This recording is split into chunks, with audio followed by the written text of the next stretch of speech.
For today's video ay magluluto naman tayo ng masarap, malambot at pwede pang i-stock ng pangmatagalan sa ref na beef tapa. Kaya samahan niyo ako ngayon para alamin kung paano ito lutuin.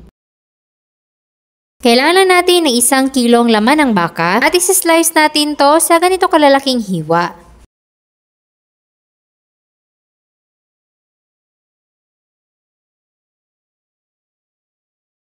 At dahil may katigasan nga itong karne ng baka ay palalambutin muna natin to gamit ang baking soda. Maglalagay tayo ng 1 teaspoon ng baking soda sa 1 kilo ng beef.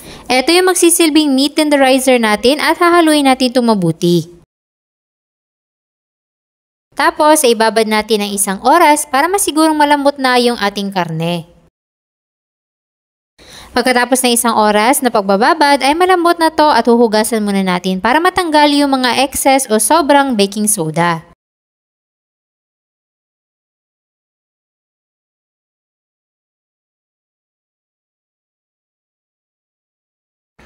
Pagkatapos mahugasan ay imamarinate na natin to sa 3 pirasong kalamansi, 1/4 cup ng toyo, minced na bawang, at magtitira tayo ng konti para sa ating fried rice mamaya, maraming paminta powder, at 1 kutsarang brown sugar. Then, haluing mabuti.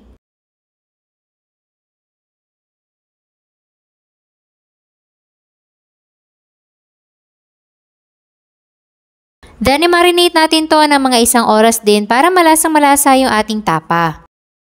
At habang hinihintay natin yan, magluluto na tayo ng ating garlic fried rice. Maglalagay lang tayo ng konting-konting mantika at yung ating tinirang bawang. Then isunod na natin yung kaning lamig. Titimplahan lang natin yan ng konting asin, all-in-one seasoning at paminta powder. At para sa mas garlicky na flavor, maglalagay tayo ng toasted na bawang.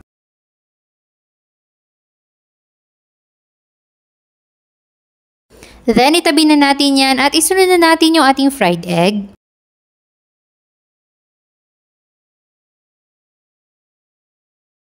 Then, pagkatapos natin maluto yung itlog ay isusunod na natin yung ating beef tapa.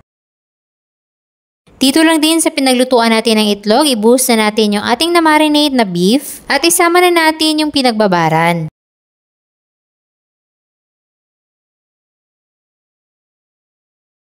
Then, takpan lang muna natin hanggang sa lumabas na yung kanyang liquid. Tsaka naman natin aantayin na maiga yung kanyang pinakasabaw.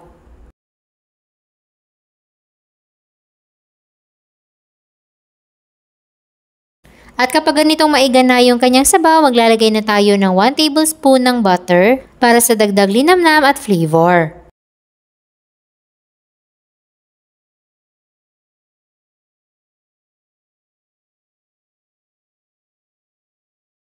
At kapag ganitong nagmamantika na, ay ready to serve na ang ating beef tapa.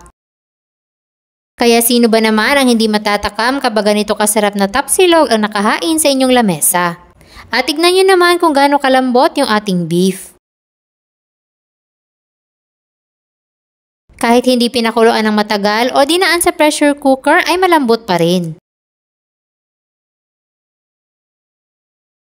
Kaya kung gusto nyo rin magluto nito, hanapin nyo na lang dyan sa baba ang kompletong listahan ng ating mga sangkap.